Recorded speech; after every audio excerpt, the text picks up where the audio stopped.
All right, this next lesson, 1-2, covers adding and subtracting decimals. Okay, so we're going to add and subtract decimals and do mental math using the properties of addition. So our first thing that we want to look at are our key concepts. So we'll fill in this and review these. The first one is the identity of property of addition, and that tells us that the sum of 0 and a, or any number, is a. So basically, if you add 0 to any number, you get the number that you started out with.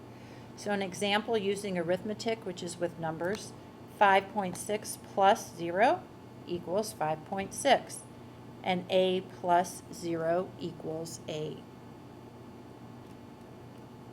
So very simply, again, the identity property of addition is that the sum of 0 and any number is that number. The next one, the commutative property of addition, and this one tells us that changing the order of the addends does not change the sum.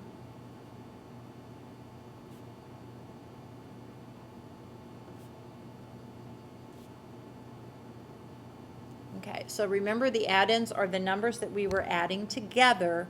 The sum is the result of an addition problem. So what we'll do here is we see that 1.2 plus 3.4 is the same as 3.4 plus 1.2.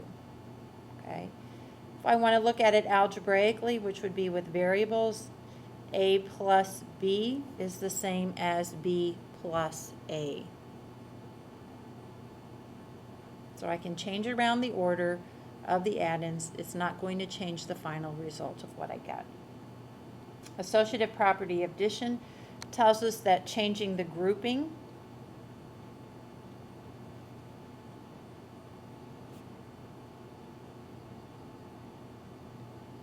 of the addends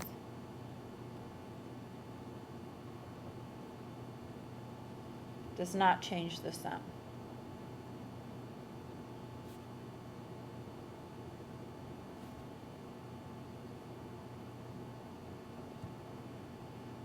Okay, and here we have arithmetic showing us that the quantity 2.5 plus 6 plus 4 is equal to 2.5 plus the quantity 6 plus 4. We have something encased in parentheses. We usually say the quantity and then read what's inside. Here we have the quantity a plus b plus c is equal to a plus the quantity b plus c. So we now are grouping b and c together rather than a and b. Again, in the end, we will still get the same result. Okay, so that's your key concepts that we are going to apply in this section. Moving on, if we want to add our decimals, we have 2.15 plus 7.632 plus 16.5. We want to estimate first. Okay, so we'll round each of these to the nearest whole number. So that's going to give us 2.15 gives us 2, 7.632 gives us 8, and 16.5 gives us 17.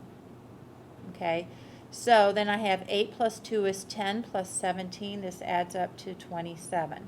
So my estimate is approximately 27. Now, remember that when you are actually adding, you need to, first of all, line up your decimal points. Okay, notice I have lined up by decimal points.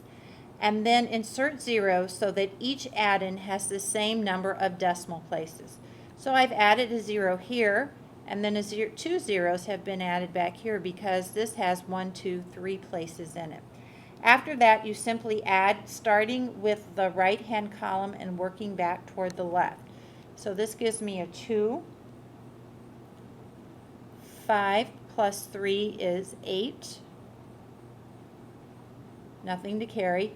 6 and 5 is 11, and 1 is 12. So I write down my 2, insert my decimal point, and carry the 1. Okay? 6 and 7 is 13, and 3 is 16.